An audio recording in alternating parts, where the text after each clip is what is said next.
गई शिवराज सिंह जी, क्योंकि वो एक मामा होने का फर्ज अदा कर रहे थे।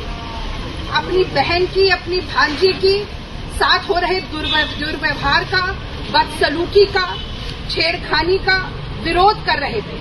और अगर यही काम आपने किया होता शिवराज सिंह जी, तो आज इस नौजवान की जान न जाती। और ये अकेला भाई नहीं है जिसकी बहन के साथ, जिसकी माँ के साथ या जिसकी बेटी के साथ दुर्व्यवहार आपके प्रदेश में किए। वहाँ पर छोटी छोटी 10-10, 12-12 साल की बेटियां बिक रही हैं। उनके शरीर, उनके देह के बाजार लग रहे हैं। जबलपुर में, कटनी में आदिवासी युवती के साथ बलात्कार करके सर कुचल के उसे नाले में फेंक दिया जाता है और आप मुंह में दही जमा कर बैठे हैं। क्या आप भी केवल एक हवाई नेता है? बाढ़ आती है तो आपको गोद में उठाकर लोग ले जाते हैं। यहाँ पर 4 किलोमीटर दूर इतना अन्याय हुआ। अगर कांग्रेस का प्रतिनिधिमंडल आ सकता है तो आपको जनता ने चुनकर बिठाया है। आज मैं शिवराज सिंह जी से एक सीधा सवाल पूछना चाहती हूँ। मैं पूछना चाहती हूँ कि आप बताइए, अमित सिरोलिया को अपनी जान से हाथ क्यों धोना पड़ा? अमित सिरोलिया की जान इसलिए गई शिवराज सिंह जी, क्योंकि वो एक मामा होने का फर्ज अदा कर रहे थे। अपनी बहन की, अपनी भांजी की साथ हो रहे दुर्व्यवहार का, बदसलूकी का, छेड़खानी का विरोध कर रहे थे। और अगर यही काम आपने किया होता शिवराज सिंह जी, तो आज इस नौजवान की जान न जाती। और ये अकेला भाई नहीं है जिसकी बहन के साथ, जिसकी माँ के साथ या जिसकी बेटी के साथ दुर्व्यवहार आपके प्रदेश में हो रहा है।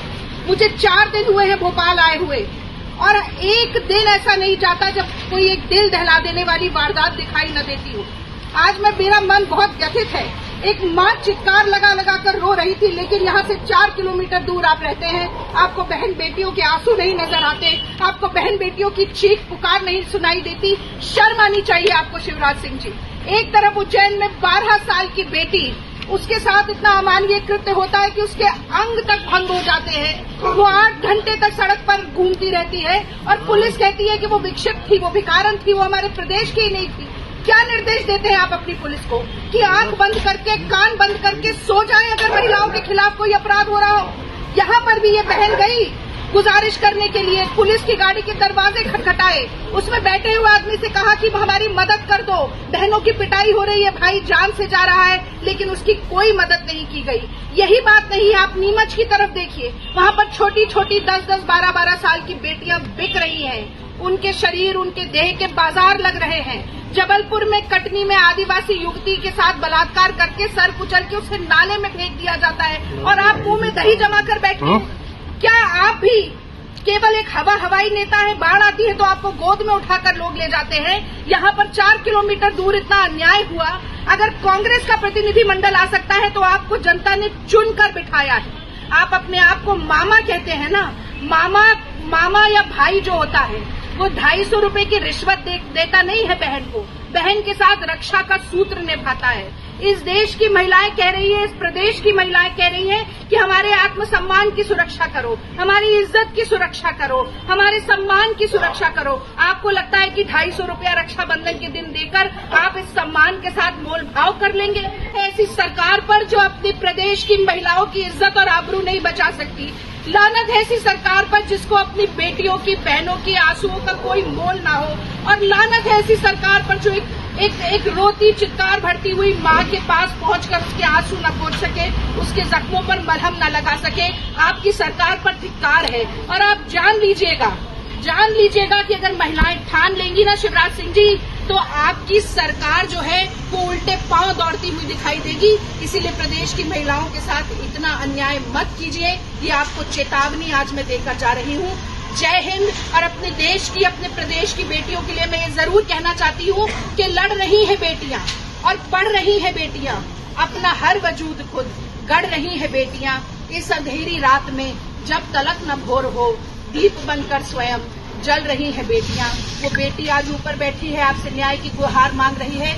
अगर आपके अंदर लेश मात्र भी शर्म हो तो एक बार उसके पास आइए और पूछिए उसका क्या हाल है। आप देखिए, पुलिस की गाड़ी वहाँ खड़ी थी, उसके अंदर कोई पुलिसकर्मी नहीं। क्यों नहीं? ड्राइवर से कहा गया कि पिटाई हो रही है, भाई मर सकता है। ड्राइवर से कहा गया कि बचा लो।